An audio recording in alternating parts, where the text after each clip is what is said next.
Ismaël Alamoudi, bonjour. Bonjour. Vous êtes professeur de théorie des organisations et directeur du centre d'ontologie à Grenoble École de Management. Et nous allons parler des enjeux autour de l'intelligence artificielle.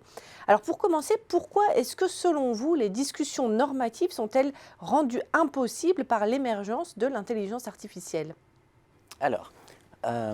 Alors, l'émergence de l'IA crée beaucoup d'opportunités, ça crée aussi des menaces.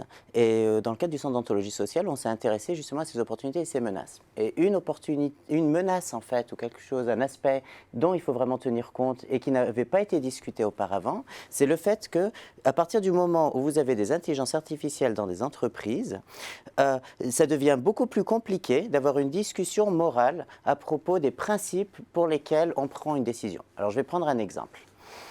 Dans le domaine de la santé, il y a tout un tas de décisions qui sont prises et qui sont justifiées par rapport à des principes moraux. Par exemple, est-ce qu'on rembourse les médicaments pour tel ou tel type de population? Comment est-ce qu'on décide des remboursements de médicaments?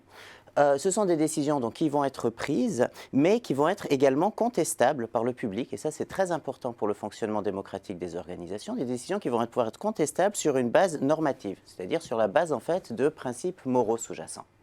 À partir du moment où une intelligence artificielle va opérer des qualifications, le problème c'est que cette intelligence artificielle fonctionne comme une boîte noire. C'est-à-dire en gros, on sait ce qui entre dedans comme input, on voit ce qui sort comme output, mais c'est impossible de demander à cette intelligence artificielle pourquoi est-ce que vous avez pris telle décision plutôt que telle autre. Pourquoi est-ce que vous avez décidé de ne plus rembourser les médicaments pour telle personne. Alors quel impact ça va avoir tout ça ? Alors l'impact que ça va avoir, ça va énormément dépendre, je pense, du cadre institutionnel dans lequel l'émergence de l'intelligence artificielle aura lieu. Ce qui peut être à peu près raisonnablement attendu, c'est que les entreprises vont nous dire que le grand gagnant, c'est l'usager. Le problème avec ça, c'est que l'usager ou le client n'est jamais seulement un usager ou un client. C'est aussi un travailleur ou une travailleuse, c'est aussi un papa ou une maman dans certains cas, c'est aussi un ami. Ça peut être également un actionnaire aussi dans certains cas. Et le problème, c'est que le gain qui va se faire pour l'usager pourrait, selon le cadre institutionnel qui est choisi, être effectué aux dépens en fait, d'autres positions en fait, que cet usager occupe.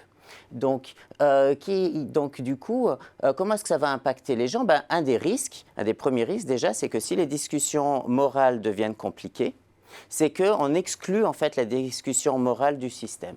Et que du coup, on se retrouve avec des systèmes où les IA permettent d'avoir un grand gain d'efficacité, un gain économique avéré, mais en même temps, dans ces systèmes-là, il serait difficile de justifier, en fait, c'est par rapport à telle base morale ou par rapport à tel principe moraux que telle décision est justifiable ou non. Alors qui gagne au final ? C'est les grandes entreprises ? Encore une fois, ça va dépendre vraiment du contexte institutionnel dans lequel c'est mis en place. Ce qu'on peut raisonnablement attendre, c'est que dans le cadre actuel, s'il n'y a pas des changements, la mise en place d'institutions et la mise en place de discussions au préalable pour savoir quelles sont les bonnes institutions économiques, quels sont les bons cadres économiques dans lesquels l'IA doit se développer, ce qui est certain, c'est que ce sont les grandes entreprises et ceux qui possèdent en fait les intelligences artificielles qui seront sans doute les grands gagnants.